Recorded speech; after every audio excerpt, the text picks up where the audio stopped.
সোনার পালঙ্কের ঘরে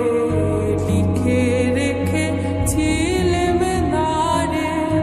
যাও পাখি বলো তারে, সে যে